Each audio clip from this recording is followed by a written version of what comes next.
माई own true family, ये poem number 4, poem number 4 नहीं मतलब chapter number 4 by Ted Hughes. तो राइटर के बारे में हम लोग थोड़ा सा डिस्कशन करें। Ted Hughes was a British writer and he was also poet laureate. Poet laureate किसको बोलते हैं? पुराने समय में मतलब इंग्लैंड में जो राष्ट्र कवि के रूप में अपॉइंटमेंट किया जाता था, जिनको राष्ट्र कवि मतलब जैसे उनका पोएट्री लिखना काम होता था, राजा की बड़ाई करना काम होता था, ठीक है ना। पॉलिटिकल जो मूवमेंट होता था राजा का, उसकी बड़ाई करते थे अपनी पोएट्री में या अपने कंपोजिशन में, और बदले में सरकार उनको क्या देती थी, राजा क्या देते थे, उनके रहने का खर्च, खाने पीने का खर्च, उनके परिवार को संभालने का खर्च। तो वो राष्ट्र कवि के रूप में जिनको अपॉइंटमेंट किया जाता था, मतलब वो पूरे नेशन का, ब्रिटिश का एक ही होता था, वो एक बहुत बड़ी पदवी होती थी, सिर्फ एक पोएट लॉरेट। तो ये अपने लाइफ टाइम में पोएट लॉरेट होने का मतलब एक बहुत बड़ा वो प्राउड मोमेंट फील कर चुके हैं। और 1984 से लेकर के इनकी मौत तक, इनका मौत हुआ 1998 में, तो करीब 14 साल तक ये इंग्लैंड के पोएट लॉरेट थे। मतलब वो जो लॉरेट वर्ड है ना, वो जो भी उस सीरीज़ में आता है एक के बाद एक, वो सारे लोग लॉरेट कहलाएंगे। कोई 5 साल के लिए रहेगा, कोई 10 साल के लिए रहेगा, कोई 30-30 साल के लिए पोएट लॉरेट रहा इंग्लैंड में। इसका एक बहुत बड़ा हिस्ट्री है। तो ये जो पोएम है आवर ओन ट्रू फैमिली, ये फोकस कर रहा है एक बच्चे का मैजिकल एक्सपीरियंस के बारे में। एक छोटा बच्चा है, आप लोग से भी छोटा रहा होगा, तुम लोग थोड़ा ज़्यादा मैच्योर्ड हो, बुद्धिमान ज़्यादा हो गए हो, ठीक है ना। तो छोटा बच्चा, उसका मैजिकल एक्सपीरियंस, वो कैसे फील करता है कि इंसान के जैसे ही फीलिंग्स होती है प्लांट्स के अंदर भी, पेड़ों के अंदर भी, ये उसको अचानक से फीलिंग आती है। एक बार वो जंगल में ओक पेड़ के नीचे सो रहा होता है। ओक का एक पेड़ होता है, ओक एक कैटेगरी है पेड़ की, जैसे अर्जुन है, चंपक है, पीपल है, बैंगन है, वैसे ही ओक एक पेड़ होता है। उसका टिम्बर जो होता है ना, वो फर्नीचर वगैरह बनाने में काफ़ी यूज़फुल होता है, बहुत ही कीमती होता है। तो ओक के बड़े बड़े जंगल होते हैं, ठीक है, पहाड़ी इलाकों में। तो ओक के जंगल में जाता है वो बच्चा, और जा कर के एक पेड़ के नीचे लेटा हुआ है और वहीं का अपना एक्सपीरियंस बता रहा है। तो कहता है क्या, Once I kept in an oak wood, crept in an oak wood. Crept is the past form of creeping. Creeping means what? जमीन पे क्रॉलिंग कर करके, रेंग रेंग के चलने को, या केहूनी के बल, या फिर ऐसे घसीट घसीट के चलने को बोलते हैं क्रीपिंग। जैसे मिलिट्री में किसी जवान को देखे होंगे, दुश्मन से लड़ने जाता है तो क्रीपिंग करते हुए दुश्मन की ओर बढ़ता है, ठीक है ना, ज़मीन में। तो एक बार मैं यूं ही क्रेप्ट कर रहा था ओकवुड में, तो ऐसा मत सोचना कि सचमुच में क्रीपिंग कर रहा था, वो एक्चुअली में सपने में हो रहा है। ये सब कुछ जो कुछ हो रहा है सपने में हो रहा है।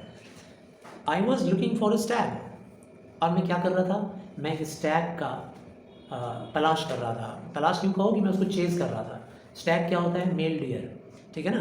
तो जो पुरुष जाति का जो डियर होता है मेल, उसको कहते हैं stag. I met an old women there, और तभी उस स्टैग का पीछा करते करते मेरी मुलाकात जंगल में अकेले सुनसान जगह पे हो गई। किसके साथ? एक बूढ़ी सी औरत के साथ हो गई। ये जो बूढ़ी औरत है, ये सिम्बॉलिकली यहाँ पे प्रेजेंट कर रही है मदर नेचर को। हमारी जो मदर नेचर है वो तो सबको प्रोटेक्ट करती है ना, छोटे मोटे जीव जंतु हों, मच्छर से लेकर हाथी तक, या हम इंसानों से लेकर के छोटे बच्चे तक, छोटे छोटे जानवर, सभी को प्रोटेक्ट करती है मदर नेचर। तो वहाँ वो बूढ़ी औरत जो मिलती है वो एक मदर नेचर है, सिम्बॉलिकली समझ लो।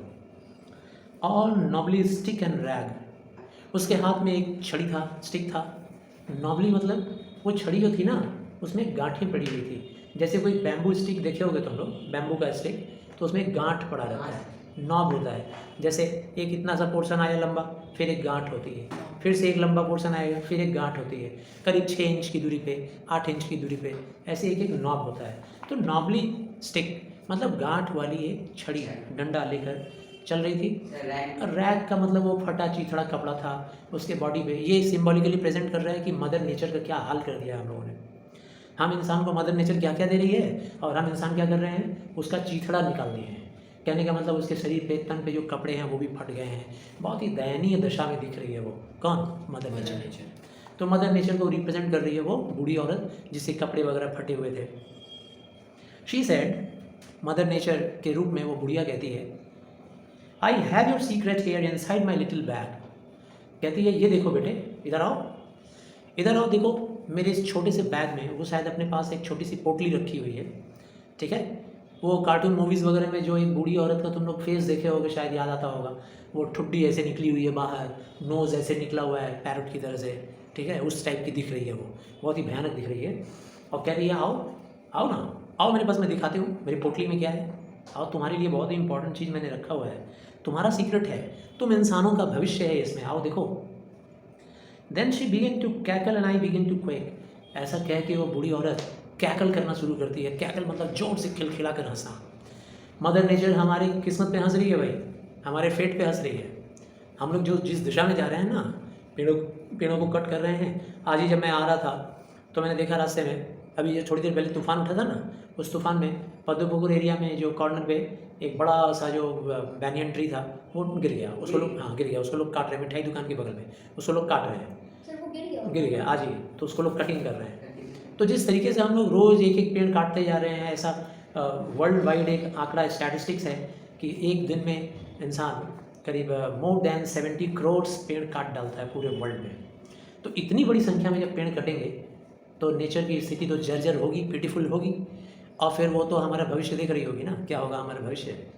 लेने के लिए ऑक्सीजन नहीं होंगे, खाने के लिए फूड मटेरियल नहीं होगा, हम लोग मर जाएंगे तड़प तड़प के। इस बात पे वो हंसती है, मदर नेचर जोर से हंसती है। And I begin to quake. और उसके इस हंसी को देखकर मैं कांपने लगा, पूरा थरथरा गया मैं थरथरा गया। मतलब यहाँ पे वो छोटा बच्चा इंसान का सिंबलिज्म है, मतलब वो एक सूचक है किस बात का, इंसान का। जब कभी नेचर, मदर नेचर हमारे ऊपर हंसती है, कभी आइला आ जाता है, कभी तूफान आ जाता है, सुनामी आ गया, कभी जोर का बारिश आ गया, तो ये जो है ना तूफान, बारिश, तूफान जो भी है, ये मदर नेचर की हंसी है, हंसती है हम लोगों के ऊपर। और हम इंसान लोग थरथरा रहे होते हैं, मेरा बिल्डिंग गिर जाएगा, पेड़ गिर जाएगा, ज़मीनें फट जाएंगी, खाने पीने की चीज़ें नष्ट हो जाएंगी। She opened up her little bag. उसके बाद मदर नेचर ने अपना लिटिल बैग, छोटा सा वो बैग जो था, खोली। And I came twice awake.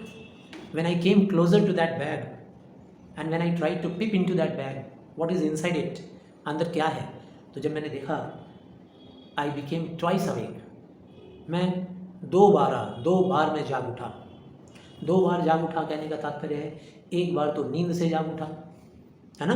मैं आपको स्टार्टिंग में बोलना भूल गया कि ये सब कुछ पोएट के ड्रीम में चल रहा है। पोएट उस वक्त सोया हुआ था, पेड़ के नीचे सोया हुआ था, और गहरी नींद में वो सपने देख रहा है कि वो एक मेल डियर को दौड़ा रहा है। दौड़ाते दौड़ाते एक बूढ़ी औरत मिल गई, और तभी उसको अचानक उसकी नींद टूट गई। एक तो नींद टूटने की बात हो गई, सोने से जागना, और दूसरी बार 2 बार कह रहा है जाग रहा है एक बार और कैसे जाग रहा है भाई। तो एक बार होता है ना, इंसान मन के अंदर से सोया हुआ रहता है और फिर मन के अंदर से जागता है, मतलब उसका कॉन्शियसनेस का अवेकनिंग होता है। कॉन्शियसनेस मतलब चेतना शक्ति जो होती है उसकी अवेकनिंग होती है, वो एक बार जागता है। जैसे इमेजिन करो, लेकिन ऐसा नहीं है कि 2 बार जागने के बाद, अब ये 2 बार जागा है ना, जाग तो गया, लेकिन अब जागने के बाद वो कैसा फील किया इसके बारे में वो पोएम के लास्ट में बताएगा। फिलहाल अभी जागने के पहले वाली दशा के बारे में ही बता रहा है। कहता है, When I became twice awake, I found myself, जागने के बाद तो लास्ट में बताएगा, अभी बता रहा है सपने में कि I also found myself surrounded by a staring tribe and me tied to a stake.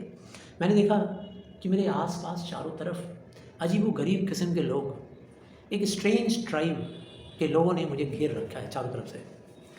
And I am tied to a stake, और उसी ओक पेड़ से, स्टेक का मतलब तो होता है एक डंडा या स्टिक, यहाँ स्टेक का मतलब है वो ओक ट्री, उसी एक ओक ट्री में मुझे बांध दिया है। जैसे शोले पिक्चर में धर्मेंद्र को बांध दिया जाता है लास्ट सीन में, इसे भी बांध दिया गया है, और चारों तरफ से ट्राइब खड़े हैं।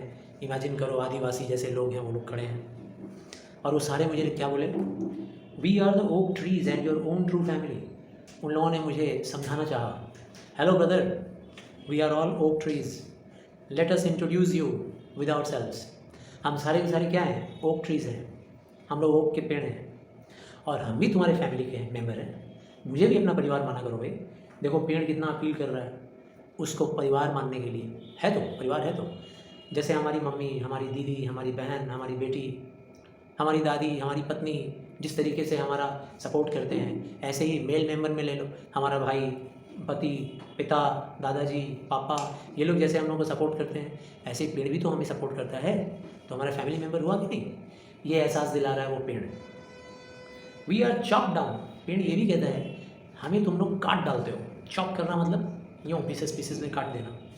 वी आर टर्न अप, तुम लोग हमें चीर भी देते हो, फाड़ भी देते हो कुल्हाड़ियों से एक्स का यूज़ करके। You do not blink an eye, हमें चीरते वक्त, फाड़ते वक्त, काटते वक्त तुम्हारी पलकें भी नहीं झपकती हैं एक बार।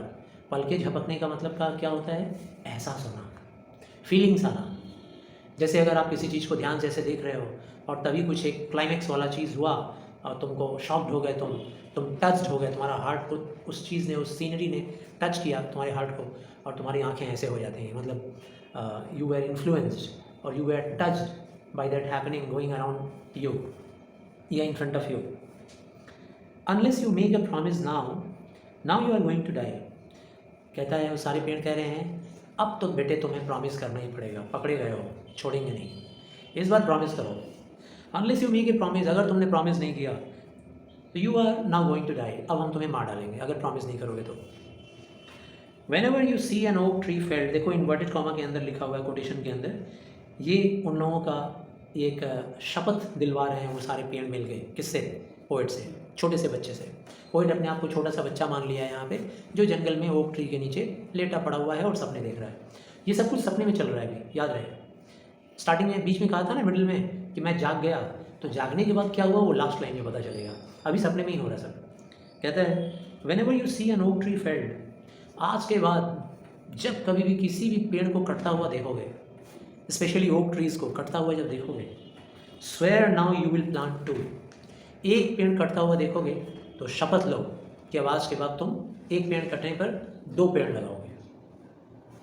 Unless you swear the black oak bark will wrinkle over you.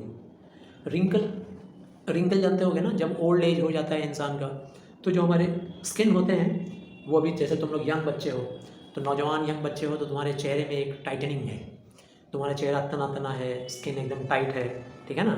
लेकिन जब थोड़े बूढ़े हो जाओगे, मदर टेरेसा के एज में आ जाओगे 80, तो देखोगे बहुत सारे लाइनिंग आ जाएंगे, उसको बोलते हैं रिंकल्स, है ना, झुर्रियाँ जिसे कहते हैं, झुर्रियाँ पड़ जाती हैं, तो बुढ़ापा में पड़ता है। तो यहाँ पे सारे पेड़ उसको याद दिलाते हैं कि अगर तुमने वादा नहीं किया, एक पेड़ कटने पे 2 पेड़ लगाने का वादा अगर तुमने नहीं किया तो हम तुम्हें मार डालेंगे, तुम्हारे पूरे बॉडी में झुर्रियाँ डाल देंगे। और and root to among the oaks where you were born but never grieve, और हम तुम्हें वचन देते हैं कि अगर तुमने ऐसा नहीं किया तो we will root you in among the oaks, हम तुम्हें इन्हीं ओक पेड़ों के बीच में दफना देंगे। रूट का मतलब तो जड़ होता है, तो यहाँ जड़ का सेंस क्या है, हम तुम्हें मिट्टी में दफन कर देंगे, तुम्हें मिट्टी में मिला देंगे, ऐसा कह रहा है। और where you were born but never grieve, उसी मिट्टी में मिला देंगे जिस मिट्टी से तुमने जन्म लिया, बट नेवर ग्रीव, ग्रीव होने का मतलब ग्रोथ होना, ठीक है ना। तुमने जन्म तो लिया लेकिन कभी ग्रीव अप किए? ग्रीव अप बोलने का मतलब तुम्हारे मेंटल डेवलपमेंट हुआ क्या? फिजिकल डेवलपमेंट तो हुआ, तुम एक छोटे से बच्चे थे, अब तुम 5 फीट, 5.5 फीट, 6 फीट के बच्चे हो गए हो, नौजवान इंसान बन गए हो, मोटे तगड़े हो गए हो, लंबे चौड़े हो गए हो, लेकिन मेंटली डेवलपमेंट हुआ क्या? You never grieve.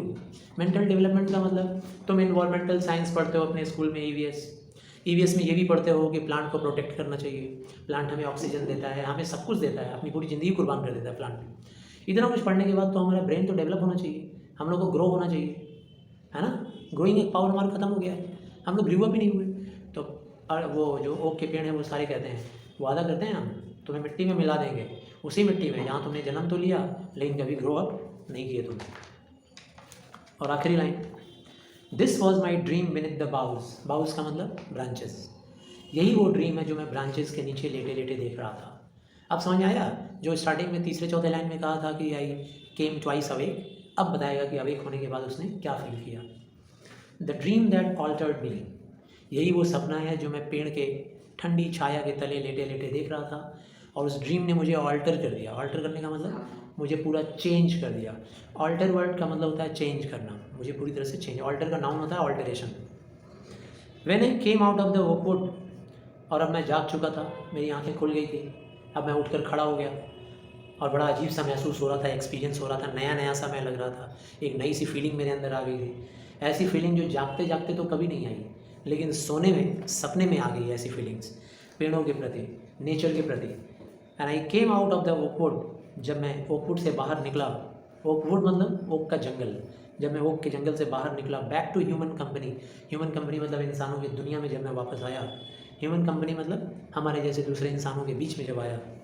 My walk was the walk of the human child. मेरा वॉक, मैं जो चाल चलन मेरा था, मेरा बिहेवियर था, मेरा एटीट्यूड था, सब कुछ चेंज हो गया था ना। तो वो सब कुछ इंसानों के जैसा ही था।